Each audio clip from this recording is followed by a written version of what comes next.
Ini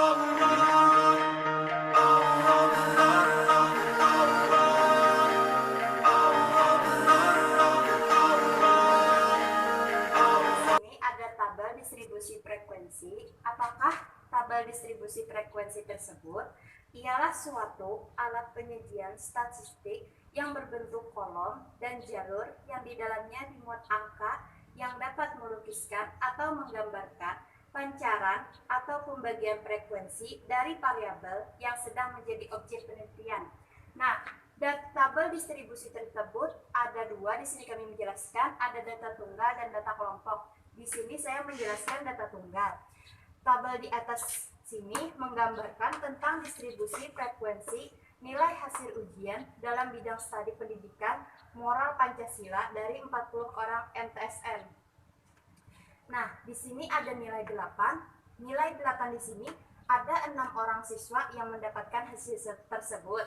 Dan nilai 7 ada 9 orang siswa yang mendapatkan hasil tersebut. Dan ada nilai 6 10 orang siswa, dan nilai 5 ada 6 siswa, dan jumlahnya adalah 40. Jadi 40 di sini sama dengan N. N di sini adalah simbol dari jumlah frekuensi. Selanjutnya di sini ada tabel distribusi frekuensi data kelompok. Distribusi frekuensi tentang usia dari sejumlah 50 orang guru agama Islam yang bertugas pada sekolah dasar negeri. Di sini ada orang yang berusia 50 sampai 54, ada 6 orang. Yang berusia 45 sampai 49 ada 7 orang. Yang berusia 40 sampai 44 ada 10 orang, dan seterusnya. Jumlah 50N ini adalah jumlah keseluruhan frekuensi. Saya akan menjelaskan tentang bagaimana cara kita membuat tabel distribusi frekuensi data kelompokan. Ya, di sini contoh soalnya ada nilai UTS Statistika Pendidikan di kelas 10. Jadi ini merupakan nilai dari 40 siswa yang ada di kelas 10. Nah, di sini tidak berurutan karena ini merupakan nilai acak dari absen mahasiswa. Jadi secara agar lebih mudah kita harus menyusunnya dari angka terkecil ke angka yang paling besar, ke nilai yang paling besar. Kita akan menghitung cara membuat tabel distribusi data kelompokan. Sebelum kita menyusunnya, kita harus tahu panjang interval kelas itu berapa. Jadi kita bisa menyusunnya dengan benar. Cara menghitung panjang interval kelas itu yaitu kita harus menghitung jangkauan dulu. Jangkauan tersebut didapat dari jumlah nilai tertinggi dikurang nilai terendah, yaitu nilai tertinggi tadi ada 91 dan nilai terendah ada 32. Jadi 91 dikurang 32 ada 59. Nah, setelah itu kita menghitung kelasnya. Jadi cara menghitung kelas tersebut yaitu 1 ditambah 3,3 log N, yang mana N ini merupakan nilai dari frekuensi. Selanjutnya 1 ditambah 3,3 log 40 sama dengan 1 tambah 3,3 kali 1,6. Nah, 1,6 ini didapat dari log 40 tersebut. Selanjutnya 1 tambah 3 ditambah 5,28. Nah, 5,28 ini merupakan hasil perkalian dari 3,3 dikali 1,6. Jadi hasil 1 tambah 5,28 merupakan 6,28. Yaitu kita bulatkan, karena 28 ini kurang dari 5, kita bulatkan menjadi 6. Nah, karena kita sudah mendapatkan nilai jangkauan dan kelas, kita dapat menghitung panjang interval kelas. Dapat dilihat di sini ada rumusnya. Panjang interval kelas sama dengan J per K, jangkauan dibagi kelas, sama dengan 59 dibagi 6. Hasilnya 9,83. Jadi kita bulatkan menjadi 10. Nah, karena kita sudah mengetahui panjang interval kelas, kita bisa menentukan berat badan, kelas berat badan pada tabel distribusi kelompokan. Nah, kita mulai dari yang paling kecil terlebih dahulu, yaitu 32. Jadi 32 kita hitung sampai ada 10, yaitu seperti 32, 33, 34,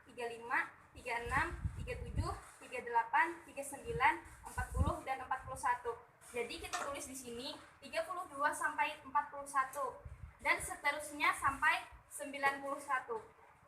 Lalu kita menentukan frekuensinya. Jadi kita hitung orang yang memiliki berat badan 31 sampai 41, yaitu ada 2 orang, dapat kita lihat dari data yang pertama tadi kita susun. Dan seterusnya ada 42 sampai 51, ada 3 orang yang memiliki berat badan tersebut, dan seterusnya sampai 82 sampai 81.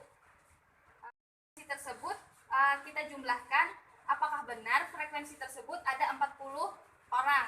Jadi 2 ditambah 3 ditambah 10 ditambah 6 ditambah 3, jadi hasilnya ada 40. Jadi setelah itu kita menghitung frekuensi kumulatif. Ini ada frekuensi kumulatif bawah. Cara menghitungnya yaitu kita naikkan dulu 40 di bawah ini ke atas, lalu kita kurangkan dengan 3 di sini, dengan 2 maksud saya. 40 dikurang 2 sama dengan 38. Jadi kita letakkan di sini. Seterusnya 38 dikurang 3 ada 35. 35 dikurang 10 25, dan seterusnya sampai hasilnya ada 3. Lalu kita menghitung frekuensi kumulatif atas. Nah, ini merupakan kebalikan dari frekuensi kumulatif bawah, yaitu kita menarik dari 2 di sini, 2 di angka frekuensi, kita tarik ke sebelah sini, lalu 2 ini kita ditambahkan dengan 3 frekuensi pertama. Jadi 2 ditambah 3 5, 5 ditambah 10 15, 15 ditambah 16 31, 31 ditambah 6 37, 37 ditambah 3 40. Jadi hasilnya hasil atas dan hasil bawah sama. Nah, selanjutnya cara menghitung frekuensi presentase yaitu dengan rumus F dibagi N dikali 100.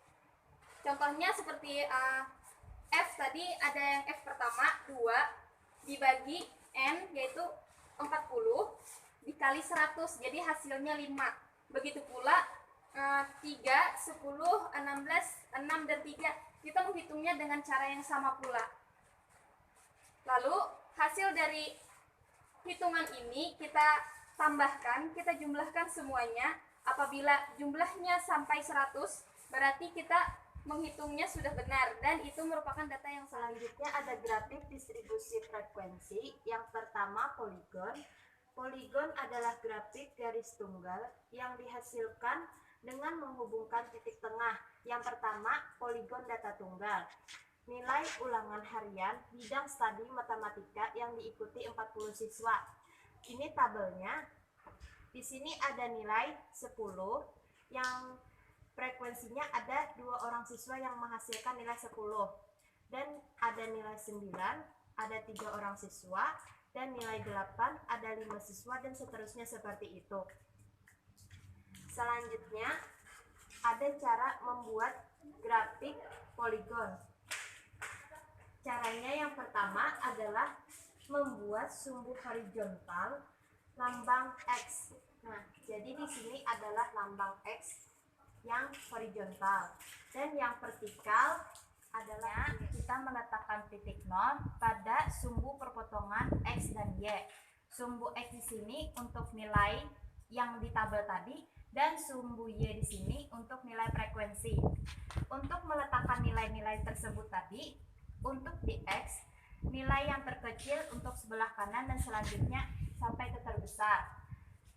Seperti itu. Selanjutnya, untuk meletakkan titik koordinat tadi, di sini kan tadi ada tabel tadi nilai 3 yang mendapatkannya ada 3 orang, jadi kita naikkan ke atas di titik koordinat 3 sumbu Y, dan nilai 4 ada 5 orang tadi yang mendapatkan, jadi titiknya ada di 5, dan selanjutnya seperti itu. Sudah mendapatkan titik-titik koordinat tadi, baru kita gambarkan, kita garis, dan mendapatkanlah titik, dan dapatlah grafik poligon tadi. Selanjutnya, grafik distribusi frekuensi yang kedua adalah histogram. Pengertiannya, grafik histogram disebut juga dengan bar diagram, yaitu suatu grafik yang berbentuk beberapa segi empat untuk membuat atau melukiskan data dalam membentuk grafik histogram, baik data tunggal maupun data kekelompokan, ada beberapa tahapan yang harus ditempuh. Jadi di sini sudah ada data yang disediakan.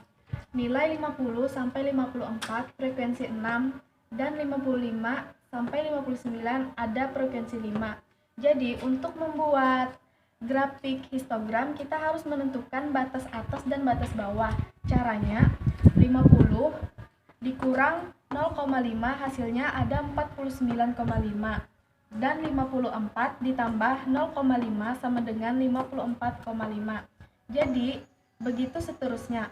Untuk membuat grafik histogramnya, karena di sini sudah kita tentukan 49 dan 54,5, frekuensinya 6, jadi kita tuliskan di sini grafiknya pada titik 6. Dan 54 dan 59,5 ada frekuensi 5, jadi kita tuliskan pada titik 5. Dan begitu seterusnya.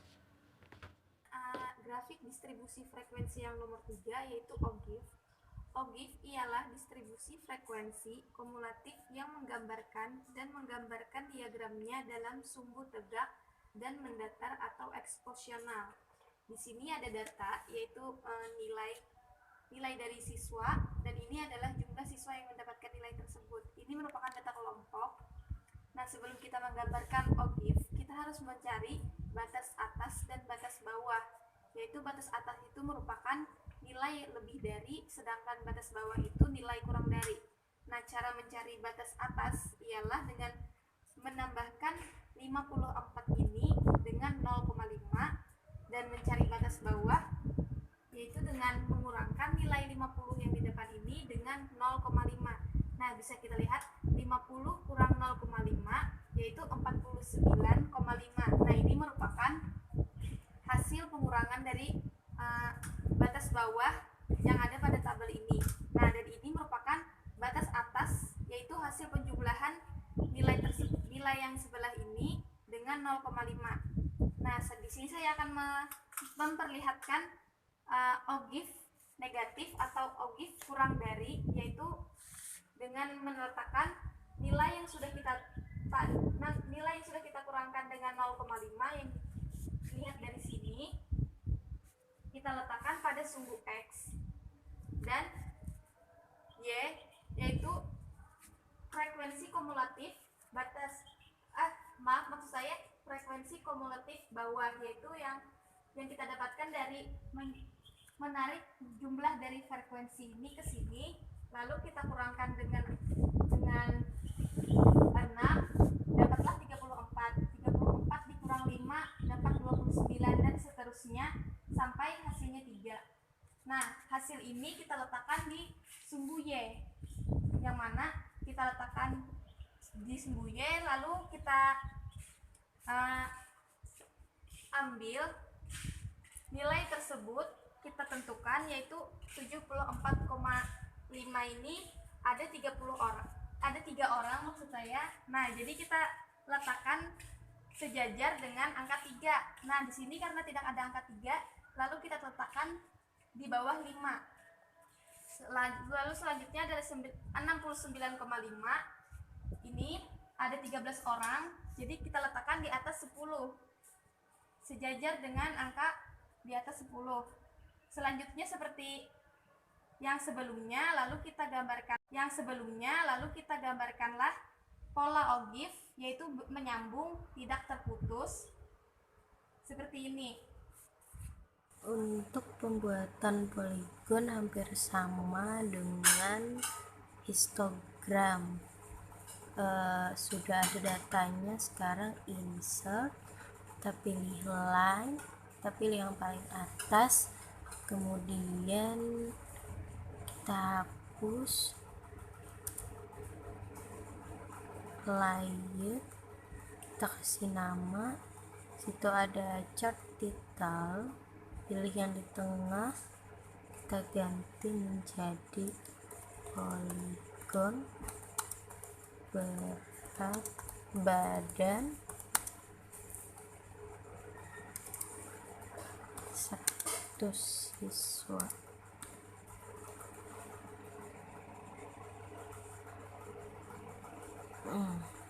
Sudah. Kemudian axis theta horizontal seperti tadi. Sini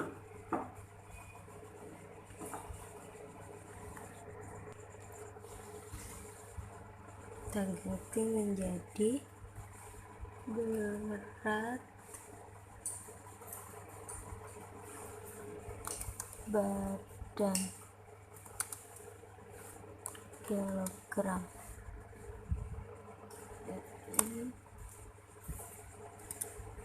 Sekarang axis theta lagi yang vertikal, sama seperti histogram frekuensi. Iya, sekarang kita atur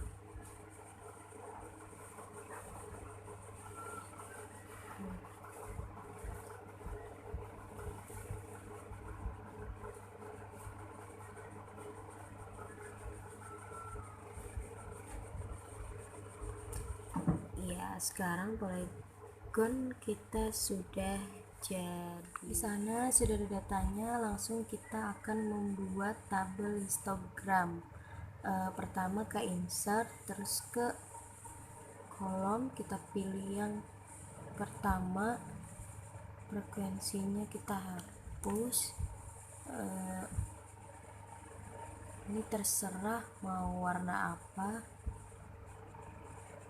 Kita klik dulu tabel ininya, yang persegi panjang, kita klik kanan, format data series, ini kita ganti ke 0%, ke border color solid line warna hitam, ke border style kita ganti ke 1,5. Sudah. Sekarang kita ganti, sini ada layout, kita pilih judul, chart time, center over title, sini ada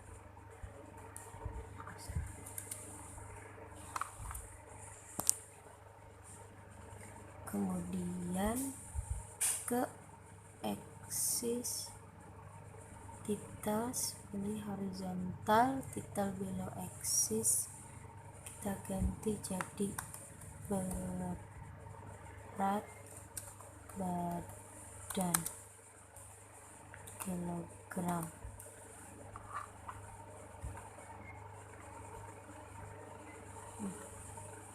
Kemudian yang vertikal sama ke axis title, kita pilih rotate title jadi frekuensi.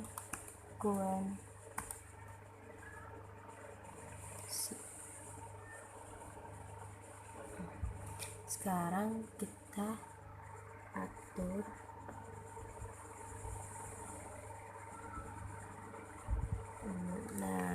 jadi ini adalah tabel histogram. Selanjutnya kita akan membuat tabel OGIF. Nah, di sini sudah ada datanya, langsung ke insert, scatter, pilih yang ini, kemudian kita hapus.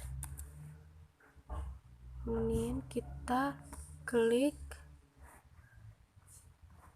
kanan, pilih format data series ke ini, built in, pilih yang bulat, marker fill, solid fill, pilih warna hitam, sudah, line color sudah, warna hitam. Oke, kita akan ubah angkanya, klik kanan, format axis,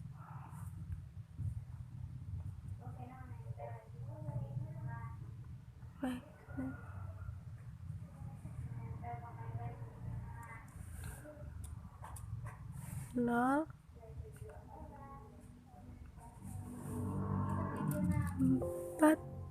42,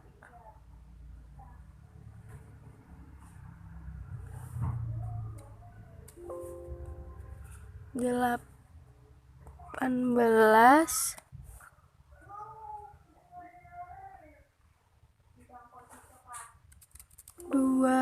27. Iya, sudah selesai. Ini frekuensinya bisa diganti seperti kita menjelaskan tentang tabel sebelumnya. Ya, terima kasih.